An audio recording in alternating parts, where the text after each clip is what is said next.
channel. I am going to do a VSG / bariatric surgery update. If you're following my channel, you see that I did bariatric surgery. I have two videos up. I have a few videos up, but two videos that I sat down and I lay down and I spoke about my first couple weeks in of having bariatric surgery. So I haven't done another video doing an update. I wanted to do more videos, but you know, life got in the way. And as I said in one of the videos, I wasn't sure I was gonna do updates on this because you know, whatever. But I said I'm coming back to do this update. So let's get into it. I had bariatric surgery now for the past let me turn off my car. For the past 9 months. It's been February 7th to be exact. And as I mentioned in my previous video, if you watched it, I live here in Canada, and yeah, so it's 9 months. I have a piece of paper, so you know, if you see me looking down, so it's 9 months now. And would I say I have any regrets? No regrets whatsoever, none whatsoever.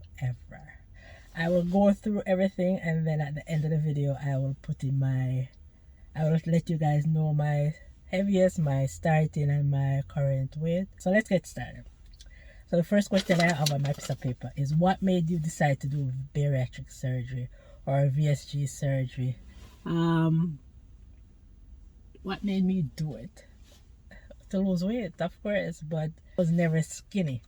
So over the years I've gained weight, you know. I guess one of the reasons that I just wanted to lose weight. I didn't want to die of all these complications, and believe me, I've tried everything possible you can possibly think of to lose weight from. Anyways, so that's what okay, whatever, talk about the steps you took. So okay, so let me tell you the steps. So after you get the approval from the Ministry of Health, you get and they send whatever to the hospital that is closest to you. The hospital send you a package, and then you read through the package, and then you go for an information session. Maybe it's changed now because, as I said, I got approved during COVID or the pandemic. So I had an information session online, and I went for the information. I signed on. There was a bunch of people. This is where you ask questions. Once you read the package, you ask questions. You find out some more information, whatever information you want to know. They explain the whole surgery, the surgery day, the after surgery, all of that. They explain everything to you in that information session. Once you have that information session, now you say, okay, they say you have to come to the hospital. You have to meet with the team, you have to meet with the surgeon. So they booked my appointment. That was February.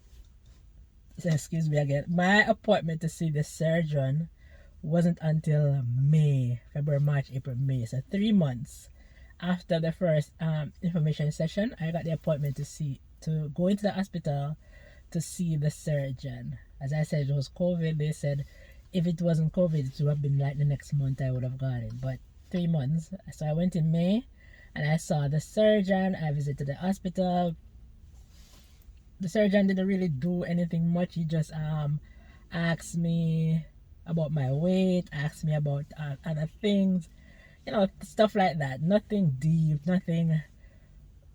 He just explained it to me, explained the whole process and stuff like that. Told me how much, where the stitches were going to be, where the incisions were going to go, all of that. That's what he did. And then after that visit, I had to wait. How long did I have to wait after? So May, June, July, August.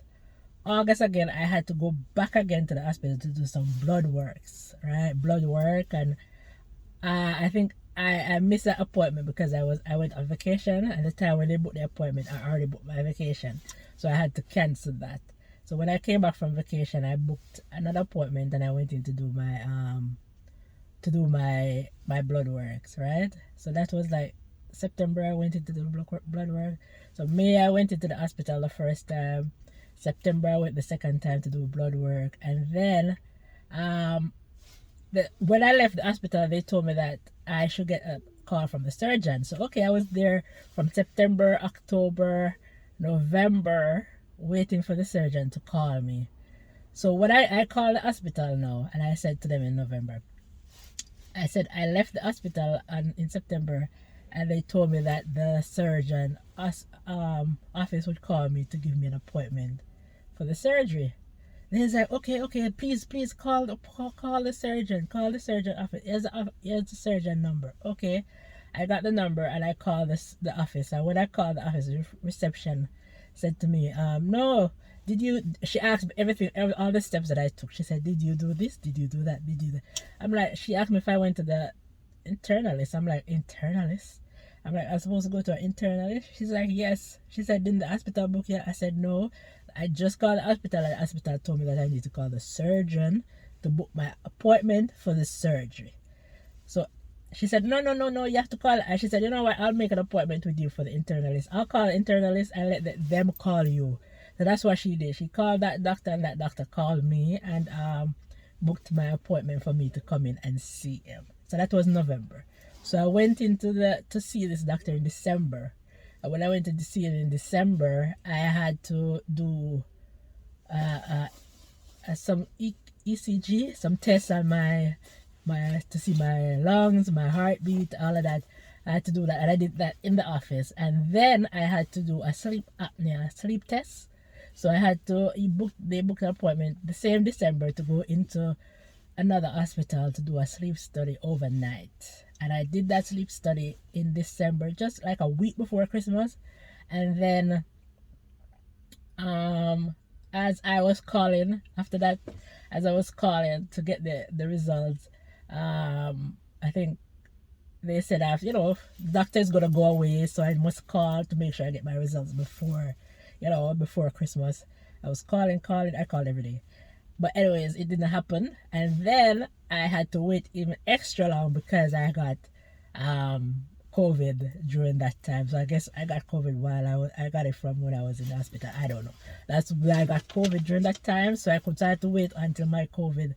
I had to wait like 2-3 weeks. During that time I got the results.